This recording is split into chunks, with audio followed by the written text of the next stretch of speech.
BFM Business et Tech & Co présente De quoi je me mêle avec Anthony Morel.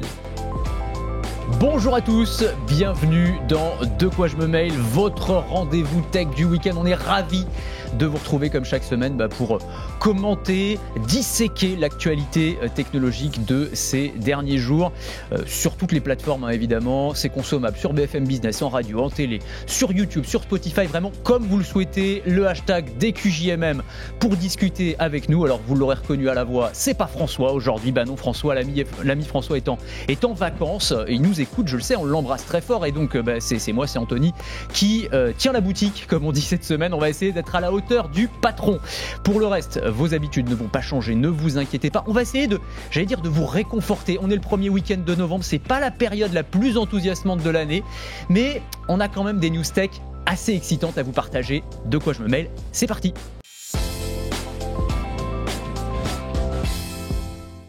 Bon, je vous le disais, on va pas bousculer vos habitudes, donc il y a toujours deux parties dans l'émission. Tout à l'heure, on sera avec Thomas Sema, c'est le fondateur de Yneuro, c'est une start-up qui veut en finir avec les mots de passe. Alors on a déjà la biométrie, la reconnaissance des empreintes digitales, la reconnaissance faciale. Il veut aller beaucoup plus loin avec une signature neuronale. On va pouvoir déverrouiller tous nos appareils électroniques avec notre cerveau. Il nous expliquera comment on fait. Bon, pourquoi pas.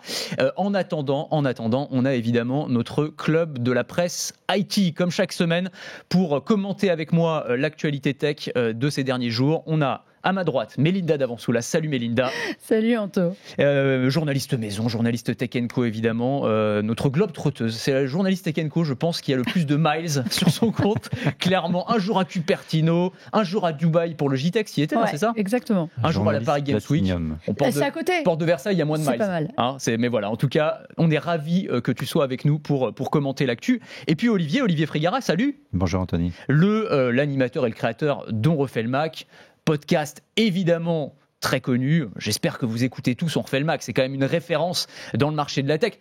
Éminent spécialiste d'Apple, tous les deux d'ailleurs, vous êtes des éminents spécialistes d'Apple, on te fait souvent venir sur ces sujets-là, on va pas parler que d'Apple, parce qu'après on se fait enguirlander, on dit vous parlez que d'Apple, on parle pas que d'Apple, mais c'est vrai que c'est une entreprise intéressante, ils font des choses quand même relativement intéressantes. Là cette semaine on va encore parler tout à l'heure des nouvelles puces M4 et de la nouvelle galaxie de Mac qui sont en train d'arriver, on va parler un petit peu d'Apple Intelligence, on va pas parler que de ça, on aura du matos aussi, on a les nouveaux MetaQuest 3S et 3, on a le normal et la version S que Mélinda a pu tester, elle va nous expliquer un petit peu si c'est une révolution ou pas. On va parler un peu d'IA avec Anthropic qui nous a fait une démonstration incroyable. On aura le petit podcast bonus pour ceux qui nous écoutent en podcast, on parlera d'IA aussi. Bon, je vais nous mettre au chômage tous les trois, je vous l'annonce les amis, je vous expliquerai comment, mais vous allez voir c'est une histoire fascinante. Mais avant ça, on voulait commenter l'actu Android. Il y a beaucoup de choses à dire cette semaine sur Android. On va parler de Xiaomi, on va parler de OnePlus. Mais je voulais qu'on commence par les Pixel. Alors Pixel, c'est une gamme que moi j'aime bien à titre personnel, je ne vais pas vous mentir, j'utilise assez souvent des Google Pixel. On a à peine eu le temps de s'habituer finalement aux Pixel 9 qui viennent juste de sortir. 9 et 9 Pro, ils sont sortis à la rentrée. Qu'on sait déjà pas mal de choses sur les Pixel 10 et même sur les Pixel 11. Parce que Google, ils sont forts pour faire des téléphones, ils sont pas très forts pour garder les infos, visiblement. On a plein d'infos. Alors, je sais pas, Mélinda, tu veux peut-être nous en dire un petit peu plus ? Qu'est-ce qu'on sait alors sur ces futurs modèles ? Déjà, ce qui est bien, c'est qu'en général, c'est la rançon de la gloire. Quand tu commences à avoir tes infos qui fuitent sur 2 générations qui ne sont pas là, c'est vraiment que tu arrives au niveau d'Apple. Donc, chez Google, on est un peu content quand même, je pense. Mais c'est vrai, tu as raison, ils arrivent absolument rien à garder. C'est quand même... c'est du niveau de Samsung, on va dire, à ce niveau-là. Bon, évidemment, qu'est-ce qu'on attend ? De l'intelligence artificielle. On le répète suffisamment souvent, les pixels, c'est vraiment le smartphone à l'IA. Alors, dans ce que j'ai repéré, qui était assez rigolo, on se rappelle, c'est de l'état de rumeur.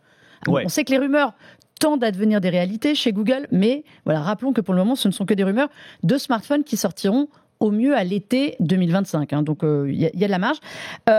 Beaucoup de choses, évidemment, sur la photo et la vidéo. Ouais. Alors, il y a beaucoup de choses dont on parle actuellement. Vous savez, c'est cette capacité aujourd'hui donc, que l'IA a à créer des vidéos, créer des photos génératives. C'est bien, mais c'est toujours hyper perfectible. Donc là, les rumeurs qui arrivent, c'est que en plus de créer, vous pourrez retoucher par partie. Alors, il y a une fonction qui m'a fait rire dans ce qui a été murmuré, ça s'appelle Speak to Tweak ou to Tweak. Ah, Tweak. Tweak, mais c'est pas T2E, Non. TW2EK, c'est TWEAK. Ah oui, donc Tweak, c'est modifié. Tweak, c'est modifié. C'est ça. Donc voilà, déjà, c'est une fonction qui a un nom. Et donc, cette fonction, elle va vous permettre de regarder une photo et de demander à l'IA de modifier une photo. C'est-à-dire, si par exemple, je trouve qu'en photo, aujourd'hui, Anthony, j'aime pas la couleur de sa veste, eh bien, je vais dire, Anthony qui a une veste bleue, pour ceux qui ne nous voient pas, je vais dire, mais lui, une veste rose, ce sera quand même vachement plus sympa. Et donc, l'IA s'exécutera. Génial. Voilà, c'est la donc- gomme magique, mais vocale. quoi. Ouais, c'est ça. Mais surtout, on va pouvoir relooker tout le monde, ça va être génial. Un détail, il n'y a que ta veste qui changera, le reste restera pareil. Créer des éléments qui réalisent dans la photo en les esquissant, ça existe déjà, mais évidemment, ça va monter en gamme. Tout ça, ça s'accompagnera d'un appareil photo. Alors, c'est là où qui va monter en gamme. On parle d'un zoom x100. Alors, pour le Pixel 11, parce qu'on va aller x100? sur 100x, là vraiment, qui serait de qualité.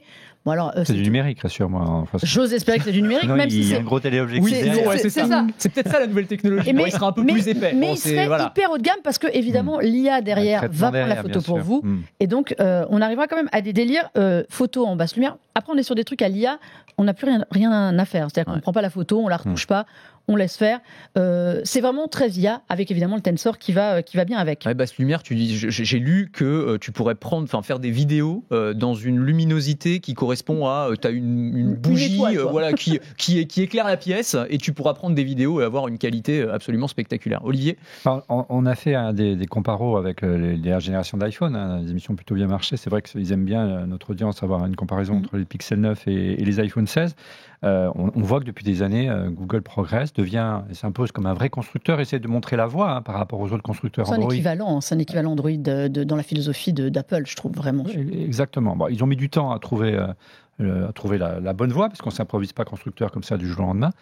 Et on s'aperçoit qu'ils misent à fond sur leur propre service et sur l'intelligence artificielle. Moi, j'ai été juste un peu déçu du temps de traitement. C'est-à-dire, quand tu fais une photo sur un Pixel 9, il y a un traitement automatique, ce qui est plutôt bien. Quand on n'est pas un photographe de talent comme moi, ça m'aide beaucoup à réussir mes photos. En revanche, on voit qu'il y a une petite roue qui tourne et on sent que le point faible, c'est justement le Tensor. Le Tensor, leur ce que j'allais puce dire, aujourd'hui, c'est- et leur puce maison par rapport à Apple. Alors, on sait qu'il y a des annonces du côté de Qualcomm qui serait peut-être une bonne nouvelle pour Google s'ils changent de crèmerie. Mais on sent que ça manque encore un petit peu de vélocité de ce côté. Ouais, je suis pas sûr qu'ils changent de crèmerie parce qu'en fait, ils ont une volonté pour ça.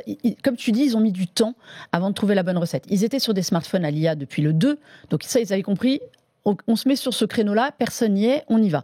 Il y a eu des ratés. Enfin, souvenez-vous du Pixel 4, on pouvait faire coucou avec le capteur Soli dessus Ah oui. et faire coucou à Pikachu. C'était quand même profondément inutile. Mais ils avaient tenté de faire de la reconnaissance faciale un peu en avance. C'était complètement raté. Sur smartphone, c'était raté parce que sur tous leurs produits à côté, les Google Nest Hub et compagnie, ça fonctionnait plutôt pas mal. Mais sur un smartphone, c'était cata. Là, apparemment, ils vont y retourner sur l'iPhone, pardon. Lapsus. Lapsus. Sur le Pixel 11. Reviens Sur le Pixel Sors de 11, ce corps, hein. ils vont y retourner enfin, Tim Cook. mais en mettant la caméra sous l'écran.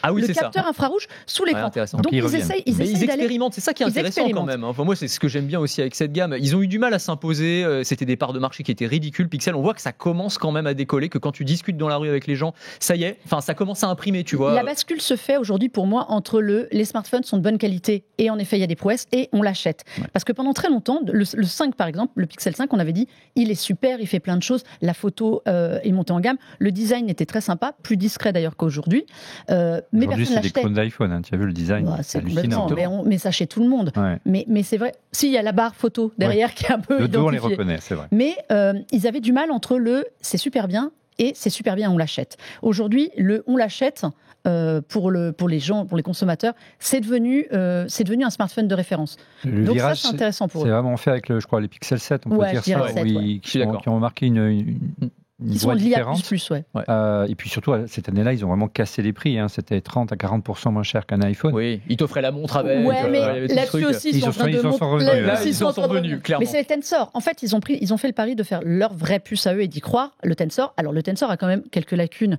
C'est très bien pour leur service. C'est vrai que je trouve que le Tensor, on en est au G4. Quand on sort du traitement de choses qu'on veut faire Google friendly, je trouve qu'il est un peu plus complexe quand même. Alors, pour le Pixel 11, on parlerait du Tensor G6. Oui, c'est ça. Donc, on doit en être au 4. Voilà. Mais comme tu le dis, je pense que le traitement photo à l'IA, qui est leur marque de fabrique et qui font très bien, ouais, ça mouline quand même. Clairement. Alors, il y a une autre fonctionnalité que moi j'ai beaucoup aimé. Alors, pareil, tu as raison de rappeler que c'est des rumeurs pour l'instant. Et d'ici le Pixel 11, il a le temps de se passer quelques trucs quand même. Mais il y avait beaucoup de fonctionnalités liées à la santé. Moi, c'est des trucs qui me passionnent. Et c'est vrai qu'on intègre de plus en plus de briques technologiques liées à la santé avec des nouveaux capteurs, mais alors qui détectent des trucs que moi je ne connaissais pas. Peut-être que vous connaissez. Donc, la détection de la respiration agonale. C'est ce que c'est la respiration agonale? Alors non. Alors moi non plus, je ne savais pas, mais visiblement c'est très sérieux. Donc j'ai la définition Wikipédia. Donc c'est un schéma anormal de respiration et de réflexe du tronc cérébral. Donc c'est quand tu respires de façon haletante et laborieuse avec des vocalisations étranges, et ça nécessite des soins médicaux immédiats parce que tu peux mourir. Voilà. Donc ça détecte ça. T'as vraiment besoin d'un capteur de. Visiblement. Mais ça, Anthony repère tout de suite. Ah, j'ai trouvé ça génial. Attends, le téléphone se met à vibrer et te dit tu vas mourir là, il faut aller à l'hôpital maintenant. Blague à part, là où c'est vrai, et c'est encore de l'IA, il y a énormément aujourd'hui dans la recherche médicale de choses sur la voix. Parce qu'en effet, la respiration, l'IA arrive à détecter dans la respiration des choses que nous, on n'entend pas à l'oreille humaine, et notamment tout ce qui est des risques de malaise cardiaque à venir ou des pépins. On parlait du diabète aussi dans la voix, de choses comme ça. Donc, je pense qu'ils sont très avancés en IA médicale chez Google, et donc ajouter ça, voilà, c'est un élément différenciant. Absolument, je suis tout à fait d'accord. Il y aura d'autres choses, analyse de la posture aussi. Il y a droit. Ouais, c'est ça.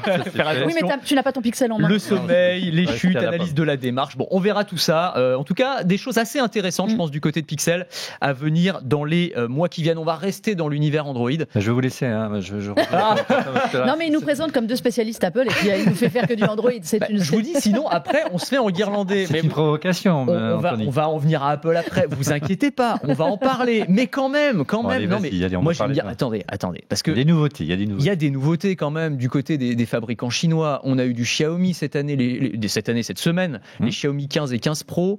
On a OnePlus, alors qui seront annoncés ce soir au moment où on enregistre, mais globalement c'est comme Google, on a toutes les infos, mais vraiment apparemment tout a leaké, donc sauf grosse surprise, sans forcément entrer complètement dans les specs, mais il y a un point commun, c'est une nouvelle génération en fait de puces, des nouvelles Snapdragon, c'est 8 Elite, c'est 8 ça Elite. Qui, alors nous dit-on, vont révolutionner nos smartphones.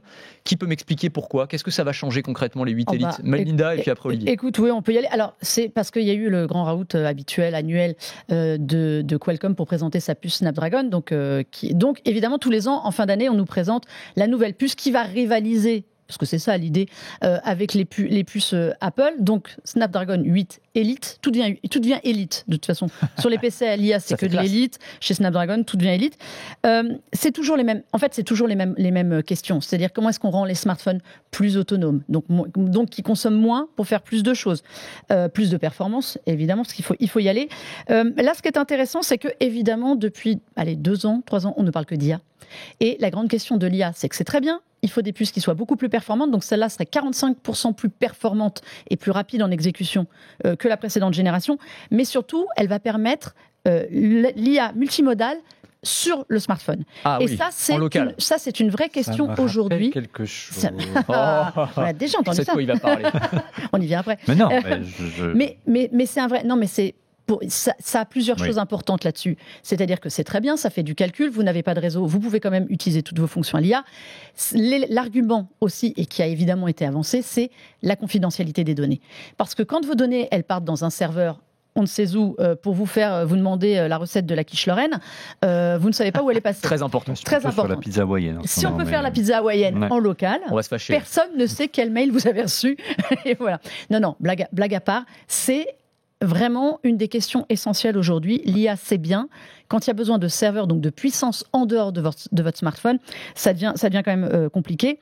L'IA, pour la sécurité, pour faire plein de choses, pour générer des images fabuleuses de vous, évidemment, de la vidéo et de la musique, désormais. Vous pourrez faire pour ceux qui les adeptes de Suno et autres services, mon J'adore cher Suno, Anthony. mais oui, Suno qui, pour ceux qui ne connaissent pas, c'est une IA qui permet de générer Voilà. des chansons. Et qui vient d'arriver sur iPhone, Ouais, d'ailleurs. vous pouvez la tester, c'est très rigolo. Vous mettez un prompt et vous allez avoir une chanson dans le style que vous souhaitez. Voilà. Eh bien, la Snapdragon 8 Elite permettra de faire ça en local, sur vos smartphones. Alors là, tout ce que je vous raconte, c'est pour des smartphones premium.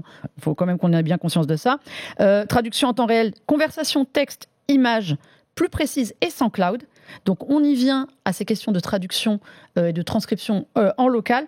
Le jeu vidéo, évidemment, avec du ray tracing à gogo. Édition des vidéos 8K, parce qu'évidemment, tout le monde filme en 8K aujourd'hui, voyons. Évidemment. Et voilà. Et surtout, le Wi-Fi 7. Donc ça, embarqué définitivement dans tous les smartphones premium qui arriveront en 2025. Vous aurez là-dessus, évidemment, sécurité renforcée pour reconnaissance faciale. On en parlait avec Google, qui va arriver partout. Olivier, vas-y. Non, mais on va me reprocher de revenir toujours à Apple, mais là, en l'occurrence, le maître étalon du marché, c'est Apple avec la puce A18. Il a déjà l'année dernière avec la puce A17, qui était la première puce de smartphone du marché gravée à 3 nanomètres. C'était TSMC, le fondeur taïwanais qui a réussi cette prouesse, mais c'était Apple qui a l'introduire, et la principale qualité aussi de tout ça est rendu possible par cette technologie de TSMC qui fonde aussi la puce de Qualcomm, et qui est à 3 nanomètres, donc la première puce Android à 3 nanomètres. Donc tout ça est rendu possible pour ça. Donc il y a une course aussi au niveau du hardware. On a parlé de Google et Apple, il y a aussi Qualcomm et Apple aujourd'hui. Absolument. Sur ces promesses-là. Il y a juste un bémol, on en parlait juste avant le début de cette émission ensemble, c'est que tout ça a été rendu possible par la rachat d'une boîte qui s'appelle Nuvia en mars 2021. Nuvia est une boîte qui a été fondée par des anciens d'Apple, 3 anciens d'Apple qui sont à l'origine, toute une famille qui est à l'origine, mais en partie à l'origine de la puce Apple Silicon. Donc voilà, on y revient toujours à Apple. Et leur idée à l'époque, c'était pas du tout d'aller sur le marché du smartphone, mais plutôt d'aller sur le marché du PC et d'essayer de proposer une alternative à Intel, à AMD, avec une puce, avec une technologie et un brevet ARM. Vous savez, le fondeur l'architecture de base de la plupart des puces RISC qui est aujourd'hui dans les smartphones et les Mac d'Apple. Et donc, à ce moment-là, en mars 2001, nos amis de Qualcomm les ont rachetés pour 1,4 milliard de dollars et ont racheté les brevets, ce qui a permis au Snapdragon de faire un bond monumental en termes de perf et d'arriver sur PC. Et d'arriver dans le monde PC au grand désespoir d'Intel et d'AMD. Sauf que ARM n'est pas du tout d'accord sur ce schéma-là, parce que les licences qui ont été attribuées à l'époque j'ai oublié le nom de la boîte, à Nuvia, n'étaient pas du tout dimensionnées par rapport à Qualcomm, par rapport au chiffre d'affaires d'un Qualcomm. Donc là, aujourd'hui, il y a une vraie guerre, et c'est beaucoup d'argent qui est en jeu pour laisser l'autorisation à Snapdragon de sortir et d'utiliser les technologies d'ARM. Mais ça va leur coûter très cher à Snapdragon, parce qu'on sait qu'aujourd'hui, on en a beaucoup parlé, c'est une des tendances de l'année, c'est les fameux PC à l'IA. Ils sont boostés par le Snapdragon X Elite, oui, après qu'il y a un autre nom, Elite Plus Pro machin, qui sont en effet sur cette base-là. Et aujourd'hui, Qualcomm est en train de faire un bond dans le marché du PC qui est hallucinant, grâce à ça, parce qu'on arrive, ils ont des caractéristiques proches de celles des Mac. C'est pas moi qui l'autonomie. Non, mais c'est vrai. Aujourd'hui, les PC les plus endurants sont des PC sous Snapdragon, et c'est pour ça que ça ne communique que comme ça partout. On revient sur Android. Alors, je parlais de Xiaomi et de OnePlus. Juste un mot là-dessus. Et encore une fois, l'idée, c'est pas de faire les specs. Forcément, les premiers smartphones qui ont été annoncés, qui seront boostés par la Snapdragon 8 Elite. Évidemment, on a parlé aussi de Samsung. Oui. Les prochains smartphones, Galaxy S25, pour être, à mon avis, ce sera le Ultra, et ce sera pour les États-Unis, parce qu'on sait très bien qu'aux États-Unis, ils n'ont pas le droit de mettre leur Exynos. Enfin, ils ne le mettent pas, en tout cas. Nous, en Europe, wait and see. Ils le mettent. Mais sur OnePlus, c'est intéressant. Alors, juste un mot sur la marque OnePlus, parce que je sais pas, je vais vous donner mon avis totalement subjectif, et j'aimerais bien avoir le vôtre, mais moi, OnePlus, c'était la marque. J'ai l'impression qu'il y a encore quelques années, tu sais, c'était la marque de technophile, de geek, on se refilait un peu. Ouais, c'est ça, exactement. Tout à fait. Je me souviens, ils faisaient des keynotes énormes, ils invitaient leurs fans. Enfin, les fans, il fallait qu'ils payent d'ailleurs pour venir à la keynote. C'était un spectacle. Et il y avait cette espèce d'envie, il y avait beaucoup de marketing et de com. Ouais, exactement. Et puis en fait, après, sur cooptation. Souvenez-vous, il fallait avoir une invitation pour avoir le droit d'acheter les premiers OnePlus. Et après, ça s'est un peu écroulé. J'allais dire ringardisé, c'est peut-être un peu méchant. Comment Oppo est Il y a passé beau- par il y a là. eu Oppo est passé choses. par là, c'est vrai. Oppo- Là, j'ai l'impression qu'ils Et puis, ils peuvent ont- peut-être revenir. Donc, je ne sais pas ce que vous en pensez. Moi, mais- j'aimais beaucoup OnePlus aussi. J'avoue que quand ils sont arrivés en France il y a beaucoup d'années, là où je travaillais jadis dans mon ancienne maison, on a été parmi les premiers à les pousser parce qu'il y avait en effet, comme tu dis, quelque chose qui était un peu. Il y avait une espèce de coup de frais. C'est ça. Alors c'était drôle. En effet, ils se battaient tous pour avoir des invitations sur Internet, et les produits étaient innovants parce que c'était pas que du buzz et des choses comme ça. Il y avait une vraie volonté d'innover. Mais là, tu vois, ils en reviennent à ça parce qu'ils annoncent une batterie incroyable. Ouais, mais ils ont du mal. Et c'est vrai qu'en effet, depuis quelques années, alors ils aiment pas qu'on dise ça, mais c'est vrai, c'est le même groupe qui avait Oppo, Realme, et que ça partageait la R&D et ça partageait des choses, Oui, il et y a qu'en beaucoup France, ils d'éléments ont fait un communs, choix à un moment. Voilà. sur le OnePlus qui a été présenté aussi avec Oppo. Et puis il y avait une incarnation. Il y avait une incarnation qui était Carl aussi. Pei qui est Ouais, parti, c'est vrai. et Carl Pei qui est parti fonder Nothing, et aujourd'hui, chez Nothing, on retrouve cette même vibe qu'il y avait chez OnePlus Oui, au début. comme une start-up, comme les débuts d'Apple avec un Steve. C'est vrai. Bon, Il incarne. Ils étaient deux. Ouais. Ils étaient deux. Il y a Pitlow et lui. Pitlow était l'homme de l'ombre qui est resté. Carl Pei s'est fait gentiment Et conduire. exfiltrer, on va dire, pour créer Nothing. Et Nothing est en train de reprendre le flambeau avec, évidemment, pléthore d'anciens avec OnePlus. les téléphones transparents. Voilà, et là, maintenant phosphorescent. Mais OnePlus Phosphorescent. est un peu en quête, je trouve, de ce buzz, cette renommée d'avant. Ils ont un peu de mal. Donc aujourd'hui, ils sont obligés de faire des annonces, mais je pense que ça ne suffit pas, malheureusement. On verra ce qu'il en est. En tout cas, vous pourrez tester la puce Snapdragon 8 Elite si vous portez acquéreur d'un téléphone OnePlus ou un Xiaomi de dernière génération.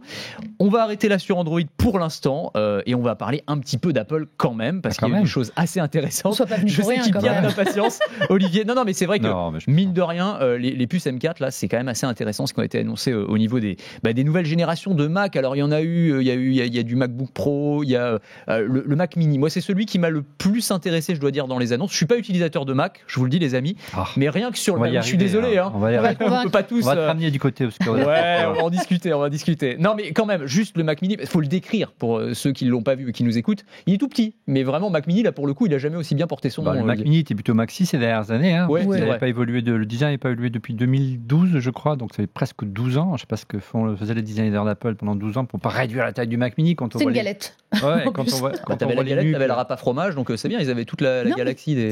Non, mais c'était étrange ce design, parce qu'avant, il était petit, Ouais. et puis il est devenu fin, plus que petit, donc c'est comme si on l'avait écrasé. Oui, comme une galette, Et, c'est vrai. il portait pas forcément bien son nom. Non. Donc il était temps d'en refaire. Et puis surtout, là je parle sous la vérification d'Olivier, pendant longtemps on s'est demandé à quoi il servait encore. C'est vrai.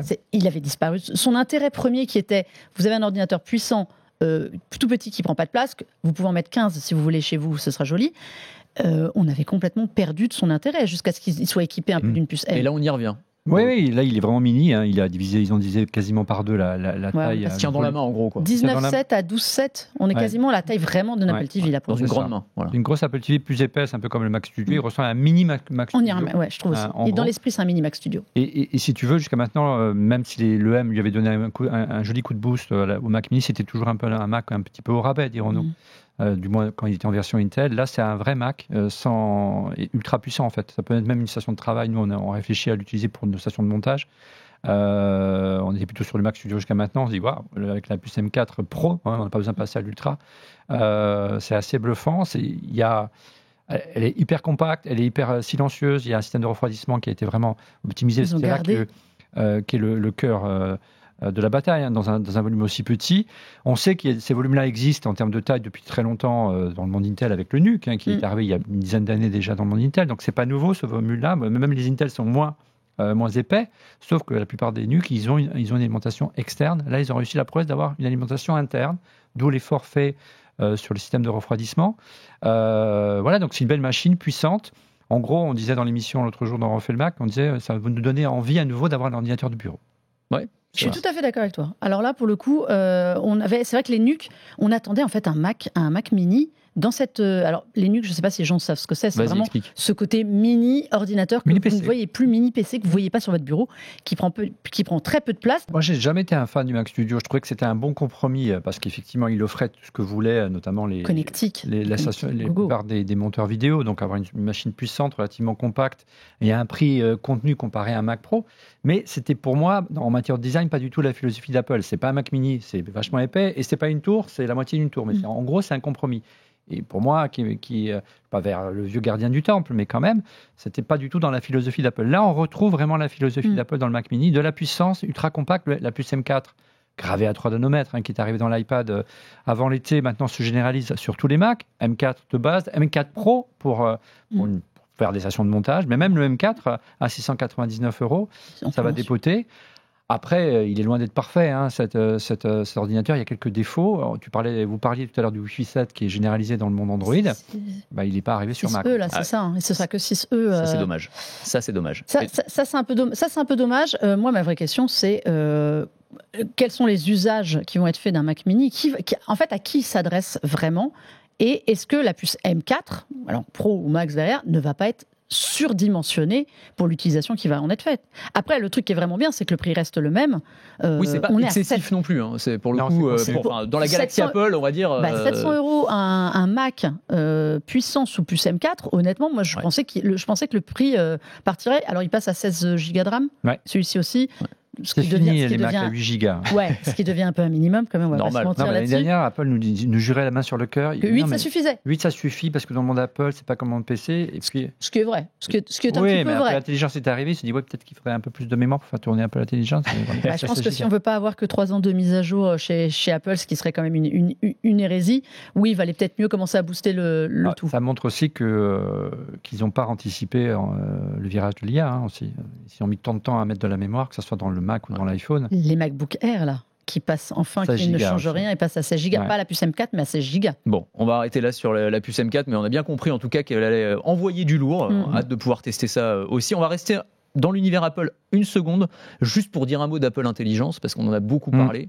Et là, il y a quand même du nouveau. C'est-à-dire qu'aux États-Unis, ça y est, c'est dispo. Ça ne l'était pas au moment de la sortie de l'iPhone, ce qui était quand même un peu problématique, parce que l'iPhone avait été vendu comme étant l'écrin pour Apple Intelligence, donc ils avaient pris un petit peu de retard. Toujours. Sur le site d'Apple, c'est le premier argument de vente, et pour les Mac aussi, même en France. Aussi. Et en plus de ça, on a une date pour la France. On sait que ça va arriver au mois d'avril, alors que jusqu'ici, pour des raisons de compliance avec les réglementations européennes, c'était très compliqué. Bon. Disent-ils. Oui, disent-ils. Là-dessus, il faut quand même relativiser. L'Europe a dit, nous, on jugera sur pièce, sauf que les pièces ne viennent pas. Ouais. Donc, Apple dit, on va se faire taper dessus. En fait, c'était quand même un méga dialogue de saut. Ouais. Bon, ce sera pour avril. A priori, avril, on pourra arriver en France, il faut qu'il y ait Siri en français dans la nouvelle version d'Apple Intelligence. Et ça marche pas en français aujourd'hui. Donc voilà, après, même s'il voulait arriver qu'il n'y avait pas de problème avec le DMA, il pourrait pas. Donc, c'est ça, le vrai problème est sur la localisation. Bon, en tout cas, sur Apple Intelligence, c'est quoi les fonctionnalités que vous attendez le plus ? Est-ce que c'est vraiment si excitant que ça ? C'est le nouveau Siri qui va être intéressant en réalité. Moi, j'ai fait un peu joujou avec, je pense que toi aussi. C'est là où je l'attends. C'est-à-dire que je n'attends pas de trucs waouh. J'attends des trucs éventuellement utiles, mais je ne sais pas en quoi ça va m'être utile. Non, mais je suis désolée de le dire. Ça commence bien. Non, mais pour le moment, j'ai essayé. C'est réactif, ça répond bien. J'ai été plus bluffée par la vitesse d'exécution sur la retouche photo, par exemple. Ouais. Des nouvelles fonctions qui doivent arriver. La compréhension de la scène que je veux modifier. J'ai fait une scène j'avais pris une photo avec 15 000 personnes dessus, un vrai boxon. Ça comprend bien, ça détourne bien. Là-dessus, c'était bien. Après, sur les fonctions, ça fait du pratique. Mais moi, ce n'est pas encore mes besoins. Mais ça, c'est pas valable que chez Apple. Non, mais c'est intéressant. C'est valable ce que tu chez dis. tout le monde. Non, la retranscription, le résumé, oui. Mais ça, est-ce que j'ai besoin de Siri pour me le faire ? Je ne suis pas sûre. C'est hyper intéressant. Je ne sais pas si vous avez vu cette étude qui a été menée par nos confrères de CNET cette semaine, qui est une étude d'opinion en fait sur justement ce que les gens attendent des fonctionnalités IA dans les téléphones. Et en fait, on se rend compte que pas grand-chose. En fait, c'est vraiment pas du tout la priorité d'achat. Tu vois, quand tu demandes la priorité d'achat aux gens, clairement, ça reste les arguments. C'est je vais regarder l'appareil photo. Pour changer de téléphone, c'est l'appareil photo, la batterie, le prix évidemment. L'IA, ça arrive très très loin derrière. Donc est-ce que c'est pas juste un truc de journaliste, on s'excite un peu ? Un petit peu quand même, je pense. Un petit peu. On aime bien les nouveautés. On est early adopters, mais on sait, c'est vraiment, tout le monde nous le dit. On a reçu Bertrand Serlet, qui est le papa de macOS 10, donc qui est vraiment quelqu'un de très respecté au sein d'Apple, il y a quelques mois, lorsqu'on a fêté les 40 ans du Mac. Et il était catastrophé de voir l'état d'Apple en matière d'IA. Ouais. Le retard qu'ils avaient. Alors, c'est tout. Moi, je suis plus mesurée. Je trouve ça extrêmement paradoxal. C'est-à-dire qu'on sait qu'il y a beaucoup de fonctions chez Apple qui tournent à l'IA, ce qu'on appelle nous aujourd'hui l'IA, depuis très longtemps, qui sont des choses qu'on utilise, pour le coup, qu'on utilise vraiment sans faire attention que c'est de l'IA. En revanche, le jour où ils ont mis une dénomination et clairement pour faire comme les autres, parce que quand on nous annonce de l'IA au mois de mai, avec l'iPad, c'est vraiment juste pour dire coucou les gars, on arrive. Mais pour faire quoi en fait ? Il y a déjà plein de monde au bal. Et les autres ont déjà du mal à se démarquer. Donc pour moi, ils commencent à parler d'IA et c'est leur grosse erreur. Et quand on discute en off avec les gens là-bas, oui, la campagne pour dire acheter l'iPhone pour Apple Intelligence qui n'est pas dispo, on voit des pubs aux États-Unis pour Verizon, T-Mobile qui vantent l'iPhone avec une nana qui dit moi c'est super, j'ai mon nouvel iPhone et regarde, je peux utiliser Apple Intelligence, mais même là-bas il n'est pas disponible. Enfin maintenant il l'est, mais il ne l'était pas. Ouais, bien sûr. Tout était absurde et en fait ils s'en aperçoivent et on a recommencé à avoir une communication sur Apple Intelligence que là avec les Mac. Ils essayaient, ils avaient quand même mais un c'est peu pas très Apple tout ça, pardon. Non. Du temps de Steve Jobs, pardon. C'est un peu comme quand on dit du temps du général de Gaulle. Ils se sentent obligés de faire un truc qui n'est pas leur ADN. T'aurais pas imaginé, je veux dire, qu'un produit sorte, on te le vend comme étant le produit qui va servir pour l'IA et l'IA est pas prête. C'est insensé. Ils ont raté le virage de l'intelligence artificielle. La communication, moi je pense que vraiment. Non, ils ont raté le virage de l'IA générative, il faut le dire. Voilà. C'est pas trop tard. Il y a encore. Non, mais tu viens là. À partir du moment où le grand public, c'est pas ça qui va faire s'effondrer les ventes d'iPhone, il ne faut pas exagérer non plus. Ils vont perdre des ventes, mais communiquer, si tu veux, pour vendre un iPhone sur Apple Intelligence qui n'est pas disponible en France, et même la version anglaise, quand tu le testes, la bêta, c'est le thème du prochain Refait le Mac. Franchement, moi, je suis déçu par Apple Intelligence. Ils sont plantés là-dessus. Mais alors, là où je suis d'accord et pas d'accord... Ça reste une bêta, mais je suis franchement déçu. Quand tu vois... OpenAI, Melinda. Quand tu vois OpenAI, quand tu vois ChatGPT, l'assistant vocal de la dernière version qui a avancé, mais ils ont mis une claque à l'industrie. Mais attends, la dernière version de Siri, il y a ça aussi, non ? Tu peux t'interrompre, tu peux reprendre tes phrases. Ça a des années-lumière. Non, ils sont très loin. Ça a des années-lumière de ChatGPT. Franchement, ça a des années-lumière. Le vrai problème, pour moi, il est dans la communication. C'est en effet, ils ont raté le virage parce qu'en fait, ils sont allés vers quelque chose qui n'est pas dans leur ADN. Comme tu dis, sortir un appareil en disant « Hé les gars, on vous fait une promesse », on a toujours eu des petites fonctions. On nous disait « c'est de la bêta ». Moi, je me souviens du mode nuit ou des choses comme ça. C'était, je dirais pas anecdotique, mais on nous prévenait que c'était en bêta et franchement, ça fonctionnait déjà. Là, ils communiquent à balle au mois de septembre sur quelque chose qui est du vent, qui est inexistant. D'ailleurs, la preuve, au mois de septembre, OpenAI... Alors là, ChatGPT qui devait être embarqué est disparu du paysage. On ne sait pas ce qui s'est passé. Alors là, c'est intéressant ça aussi. Parce qu'il n'y a pas chez eux et il n'y a pas les autres. Alors, on ne va pas communiquer, faire la pub. Il est arrivé ChatGPT dans la version bêta 18.2 et ça ne marche pas super. Une fois sur deux, tu voudrais avoir l'assistant vocal. Il ne se déclenche pas, c'est que du texte. Et par rapport à la fonction vocale avancée, alors ça reste une bêta qui est disponible partout dans le monde. Encore une fois, ça a des années-lumière. Donc, pour Apple, c'est pas en soi dramatique, parce que si tu veux ChatGPT, tu l'installes, c'est gratuit, donc ça pose pas de problème. On sait quand même, encore une fois, il faut relativiser. Apple, moi, ça me fait de la peine, entre guillemets, en tant que geek et fan d'Apple depuis des années, de voir qu'Apple ait raté ce virage, et qu'Apple se veut d'être innovant, ils n'auraient pas dû le rater. Il faut se rappeler que c'est Craig Federighi qui a découvert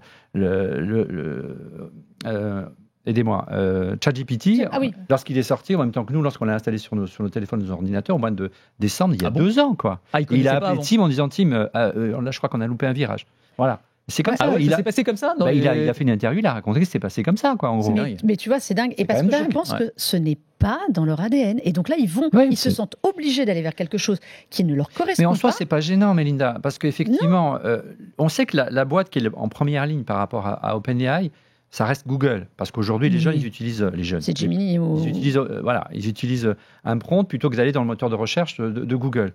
Apple, ça va pas être une catastrophe si demain, les gens basculent sur ChatGPT, puisqu'on pourra utiliser ChatGPT sur l'iPhone. Mais ce qui me dérange, c'est effectivement vendre des services qui ne fonctionnent pas pour le moment.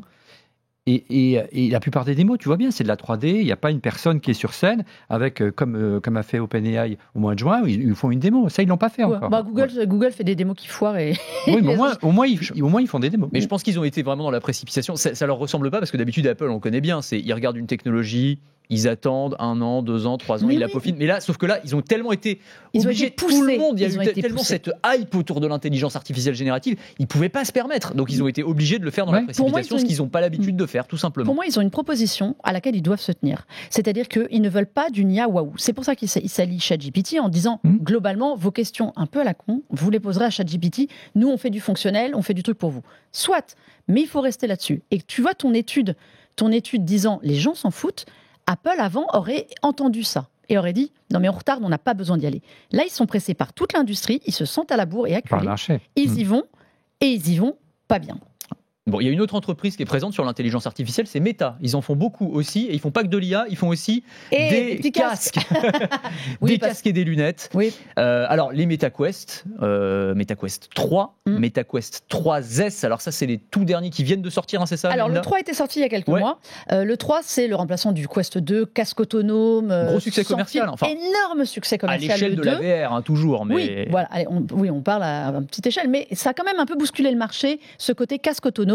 Vous pouvez le faire, vous avez plus ces câbles, ces caméras installées, ça c'était génial. Ils sortent le 3, très bien, mais le 3 il grimpe un petit peu en prix. Alors il grimpe C'était quoi, 500 $, 500 euros? On était quasiment à 600, là il est 600 descendu à 550, mais on était dans les 350, on était descendu le Quest 2, donc là ça fait quand même, Ouais. ça fait quand même un sérieux gap. Beaucoup plus puissant, écran de meilleure qualité, puisque des lentilles pancake maintenant. Donc vraiment, on est sur un produit de très grande qualité. Ça restait 10 fois moins cher que le Vision Pro. Ouais. Voilà, C'est- mais même- C'est de quoi? C'est de la 4K comme sur le Vision Pro aujourd'hui? Non, ça c'était pour le Quest Pro. Ouais. Le Quest 3, il est sur un 2K, sur un c'est ça 2K, ouais.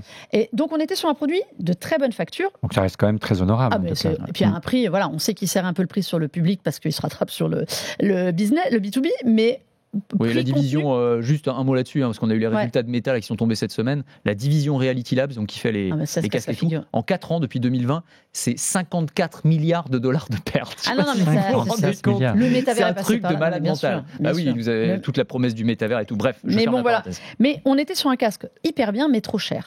Et comme tu le dis, c'est un produit avec une audience encore un peu restreinte. Donc, on ne renouvelle pas son casque comme ça tous les ans, comme on renouvelle son smartphone. Donc, ils se sont dit, il y a peut-être quelque chose à faire dans la proposition pour revenir un peu sur nos fondamentaux. Donc, voici le MetaQuest 3S qui vient de sortir. Ouais. Ce qui est intéressant, c'est que le MetaQuest 3S fait la même chose que le MetaQuest 3. Ah, franchement, on Vous peut avez- jouer au jeu des 7 différences, on n'en voit pas beaucoup de attends, l'extérieur. Et hein. encore, je t'ai pas amené le Quest 2 parce que alors vraiment le 3S c'est un mix des deux. Il a l'air plus fin que celui-ci parce qu'il a l'écran avant est un petit peu plus épais, mais honnêtement au niveau confort c'est le même poids, c'est tout, on est pas mal. Même processeur Snapdragon, je vais retrouver le nom exact pour Boba, XR2 Gen 2. Faut qu'il bosse le marketing des noms, Snapdragon. Voilà. C'est il plus faut- possible. faut prendre des leçons chez Apple. Il faut pas s'embrouiller dans tous Ouais. les Snapdragon. Donc, même performance. 8 Go de RAM chacun, vous avez la même chose. Mais ça se joue sur des détails, parce que l'expérience sera la même. Même store d'applications. Vraiment, vous pouvez faire la même chose entre les deux. Sauf que vous avez des lentilles pancake sur le MetaQuest 3 et des Fresnel, donc à l'ancienne, d'où Alors, explique l'épaisseur. Pancake et Fresnel. Alors, c'est en gros, pour schématiser, c'est une résolution d'image qui va être un petit peu différente. Il y a une meilleure résolution sur le 3 que sur le 3S.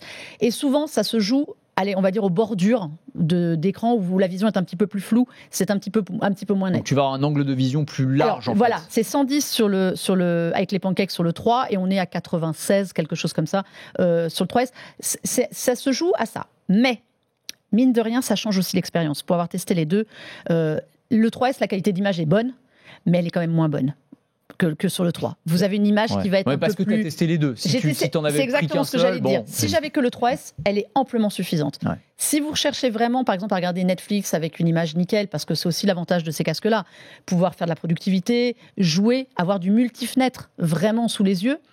En plus, ils font de la réalité mixte tous les deux. Donc vous êtes en ce qu'on appelle le pass-through, c'est-à-dire la possibilité de mettre des éléments augmentés sur votre réalité ou de vous enfermer complètement. Voilà, quand vous êtes enfermé, c'est vrai qu'en regardant une vidéo, on voit une petite différence. Donc si vous êtes vraiment pointu sur la qualité d'image, il vaut mieux aller vers le 3.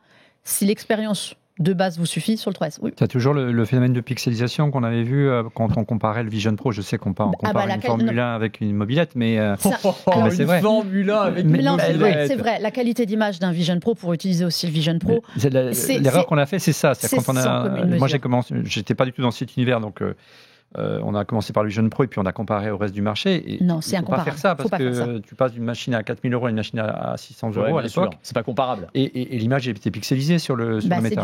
on est sur du micro LED d'un côté et de la dalle LCD de l'autre, donc c'est quand même Mais compliqué. pour l'usage que tu vas avoir, Oui, c'est très honorable. récréationnel, Eh ben, je vais te dire un truc, à finalement c'est 320 largement euros, suffisant. 320 euros, super. c'est un super produit. Ouais, Voilà. super console de jeu, on peut le d'initiation dire, hein. Ça va Ouais. cartonner à à la Noël. hein. réalité mixte. Ouais. Parce que ça fait réalité virtuelle, donc réalité augmentée. Réalité mixte, aujourd'hui, il faut avoir une bonne image qui vous ramène dans votre environnement. Ce qu'on appelle la réalité mixte, c'est vraiment d'être dans son environnement. Et là, pour le coup, vous avez un petit bouton pour passer. Et c'est intéressant. Donc pour moi, quand vous vous initiez à la réalité virtuelle pour différentes expériences, jouer, on peut tout faire avec. Le 3S est amplement suffisant, honnêtement. Je me suis demandé à ce prix-là s'ils ne vendent pas le produit à perte, franchement. Ah, mais si. C'est tout à fait probable. Oui, si. Quand on voit le prix en B2B d'un Quest 2 ou 3 à l'époque, c'est quasiment le double avec un forfait en plus pour les entreprises. Donc oui, ils font pas de business sur le grand public. Mais pour le grand public, honnêtement, si vous aimez ça et vous voulez vous y mettre, ce n'est pas qu'un outil de divertissement, c'est aussi un outil où on peut vraiment travailler avec en portabilité. L'autonomie est meilleure sur le 3S aussi, j'ai oublié de le dire, que sur le 3. On a 2h30, c'est toujours pas délire, mais c'est déjà mieux qu'à une époque. Hyper intéressant, en tout cas, tout ce qu'expérimente Meta dans le domaine de la réalité augmentée, réalité virtuelle. Ils ont présenté récemment aussi leurs lunettes Orion, la prochaine génération de lunettes holographiques avec de la réalité augmentée. Enfin, la vision de Zuckerberg, c'est quand même de dire que tout ça, c'est le futur d'Internet. On entend beaucoup moins le mot métavers. Je pense qu'il a compris.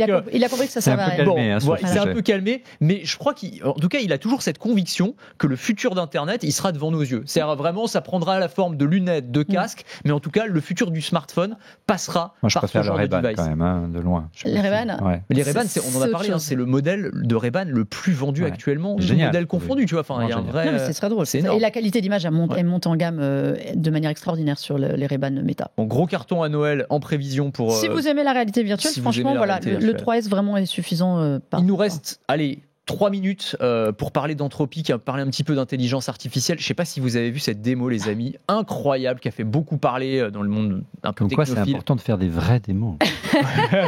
Comme ça, c'est aussi extrêmement angoissant. Oui, c'est vrai. Alors, si ça se plante, c'est pas grave. Mais c'est aussi une question. Parce qu'il y a du fake derrière. Les démos qui fonctionnent parfaitement, je me méfie toujours un petit peu, si tu veux, qui vient de l'entreprise elle-même. Toujours est-il qu'elle était très spectaculaire. Donc, c'est une démo, en fait, de la dernière version de Claude, donc l'IA d'Anthropic, concurrent de ChatGPT. Oui, c'est Sonnet 3.5. Enfin voilà. On va pas entrer forcément dans le détail des noms, mais en tout cas, ce qui est intéressant, c'est que cette IA, on la voit prendre le contrôle d'un ordinateur. Alors, avec le consentement de l'utilisateur, évidemment. Je préfère le préciser parce que, dit comme ça, ça fait un peu peur. Mais c'est dingue pour ceux qui nous regardent. Vous avez les images. Donc, en gros, on donne un prompt. Et en fait, l'IA va aller faire tout le boulot à notre place. Donc là, en l'occurrence, c'était fais-moi une recherche, cale-moi un week-end à San Francisco, c'est ça, Mélinda? Je sais plus, oui, c'était en tout cas, c'était pour des vacances. Il demandait et l'IA se met à faire toutes les recherches. En gros, elle fait clavier-souris pour vous. Vous pouvez aller vous faire un café. J'avoue que moi, ça m'a fait flipper quand même. C'est dingue. Tu vois le curseur de la souris qui bouge. Oui, en fait, c'est au meilleur prix, accessoirement, donc c'est toujours agréable. mais c'est angoissant. On en rigole, mais il y a quelque chose que moi je trouve assez flippant. C'est-à-dire qu'aujourd'hui, alors évidemment, vous donnez votre consentement, vous installez le logiciel, vous lancez la requête, donc ça le fait pour vous. Mais enfin, demain, ça va prendre possession de votre électroménager. On va se faire virer de chez soi. En fait, on a quand même conscience bientôt avec les IA comme ça. Il y a des experts en cybersécurité qui se sont un peu émus de cette démonstration. On dit attendez les gars, là vous voyez ce que vous montrez, vous imaginez le potentiel que ça reprette en termes de cybermalveillance. Pour moi, il y a des barrières qu'on sautait en fait en faisant ça. C'est-à-dire que c'est en effet une démo, c'est bluffant. C'est très bluffant, mais je trouve qu'on est en train, avec l'IA, d'oublier de cadrer. C'est-à-dire qu'on lui fait faire tout et n'importe quoi, et on n'est pas les derniers à essayer de faire n'importe quoi avec, mais pour nous, ça reste récréatif. Il y a des gens pour qui ça peut être un business. Et voilà, qu'est-ce qui dit qu'on ne va pas vous installer ce même logiciel sur votre ordinateur bientôt, comme ça, et prendre contrôle à distance pour des questions de sécurité? Je répare votre ordinateur comme ça à distance, puis après, voilà. Je trouve qu'il y a des garde-fous qu'on est en train d'oublier. On va dire que je ramène tout à Apple, mais c'est vrai que c'est aussi une des raisons pourquoi Apple n'y a pas été tout de suite, parce que c'est pas dans son ADN. On sait que la privacy, c'est vraiment le mantra de Tim Cook. Par contre, nous aussi, on fait des sondages dans l'émission, et quand on demande c'est quoi l'argument de vente pour acheter un iPhone, sécurité, privé des données, ça arrive à 2% des réponses. Ah ouais. Donc c'est pas forcément l'argument. Donc les gens préfèrent avoir de l'IA qui marche et qu'on exploite leurs données aujourd'hui en tout cas. C'est tout le paradoxe. C'est tout le paradoxe. Est-ce que avec la durée les choses vont s'inverser? Mais là c'est vrai qu'il faut cadrer. C'est vrai qu'Apple pourrait trouver un créneau de ce côté-là. Bon, en tout cas, à suivre ces démonstrations sur Anthropic. Là, bon, pour l'instant, c'est encore un produit qui est en bêta, mais j'ai hâte de pouvoir tester, en vrai, de voir la souris bouger. T'as l'impression d'avoir un fantôme qui dirige ton ordinateur. C'est quand même assez incroyable. On va s'arrêter là. On arrive au bout du timing. On va continuer quand même à parler d'intelligence artificielle dans le petit bonus podcast. Restez avec nous. On va vous parler d'une IA qui va tous les trois là. C'est pas sûr qu'on revienne la semaine prochaine. Je vous le dis tout de suite. J'espère quand même. Enfin bon, on va en discuter. Et puis restez bien avec nous pour la deuxième partie de quoi je me mail. On va parler biométrie, on va parler fin des mots de passe. En tout cas, on espère. Merci à tous et à tout de suite. De quoi je me mêle sur BFM Business et Tech & Co.